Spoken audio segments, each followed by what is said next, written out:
It's the Jim and Terry Show, the familiar refrains now immortalized in a song called Ceteris Paribus. Last podcast I suggested that Latin was afoot in Wigmore Allen Gibbons' songs, and today is another one, a Latin expression, this time a common one that we probably all know about. Maybe we don't know the origins and how it applies, but it is called caveat emptor. Buyer, beware.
Caveat emptor, buyer, beware. Watch those contracts. Watch the fine print. Written in legalese that no one can understand. Put at the bottom of a multi-page, multi-part, no carbon required form that you have to sign multiple copies, and they usually just put a sticky note and a little arrow, sign here, XXX. Watch the contracts. What have you got yourself into? Caveat emptor, buyer, beware. Another Latin-based tune from Wigmore Allen Gibbons, which you can find on the terrywigmore.com website under the tab at the top, Wigmore Allen Gibbons. Scroll to the bottom. Scroll, why? Because we have so many albums. Our discography is growing.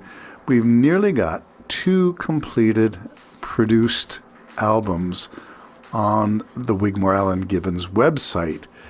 And that's a testimony to productivity. When your songwriters are retired and they can just focus on songwriting, boy, you can get a lot done. When you get up in the wee hours of the morning, stay up late, burn the candle at both ends because you're retired, you can get a lot done. Or not so much.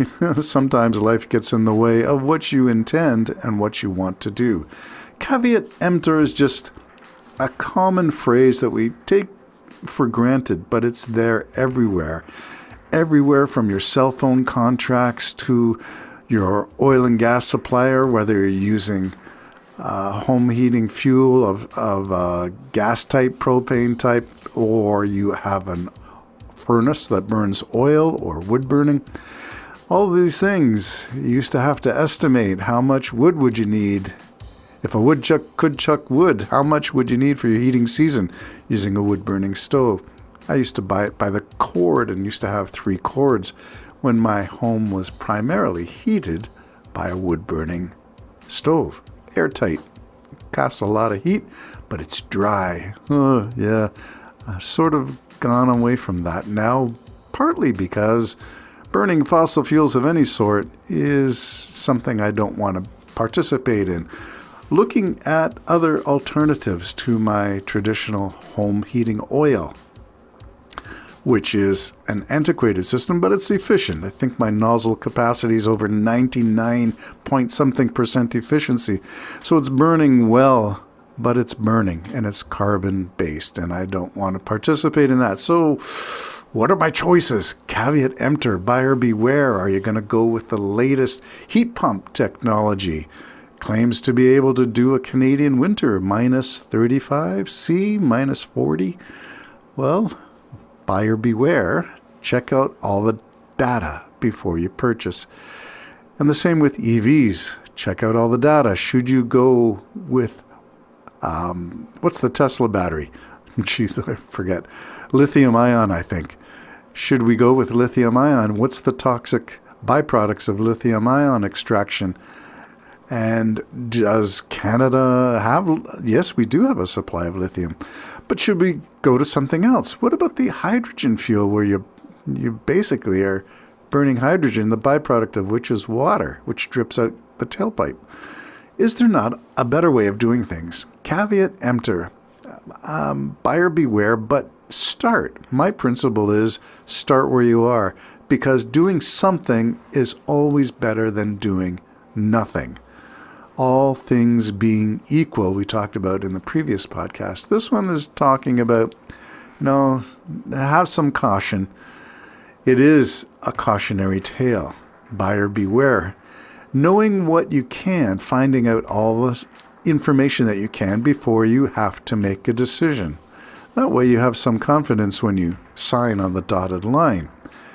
And you won't be bit in the behind by the caveat emptor clause. You should have read the fine print, woulda, coulda, shoulda, but didn't, and got caught. Speaking of getting caught, there was a tornado warning in southern Ontario, and I don't know whether anybody else was in that area affected, but our alarms on all our cell phones went off, and the warning was for our area, and it said seek cover and basements. And what? So, eyes to the sky, and with the map tracker, we decided maybe we should batten down the hatches. So anything that was liable to be blown around, either on the back deck or in the yard, we removed and put it in places where it was not going to be affected by whatever tempest was about to unfold. The good news is we prepared for the worst and dodged the storm. Yeah, there were thunderstorms, torrential downpours, and high winds in places. Isolated red cells, if you've ever watched the weather map. It did look like if you're going to miss it, it was going to be by sheer luck. Somebody was going to get hit, and you just hoped that it wasn't neighbors and friends, but you knew somebody was somewhere looking up in the sky just like you and hoping that they would not be under that red eye, the angry red eye of a thunderstorm cell that was moving. And how do you predict where it's going and the damage that it will do? Well, we escaped. Caveat emptor, do you have insurance? Or is it an act of God? And if it's an act of God, is there insurance for an act of God? Can you insure for God's actions? That's if you attribute all forms of natural disasters to be an act of God. I'm not sure that I like that phrase. It's like saying only the bad things God is accountable for or causes. What about the good? Have you witnessed a miracle lately? Have you ever witnessed a miracle? Heard a lot of claims, not seen one. Caveat emptor applies to everything. It applies to our belief systems, what we believe to be true. There's an old saying, I think it's attributable to a British, I'm not sure he's a parliamentarian or a historian / philosopher, Lord Acton. Men need to believe what they need to be true.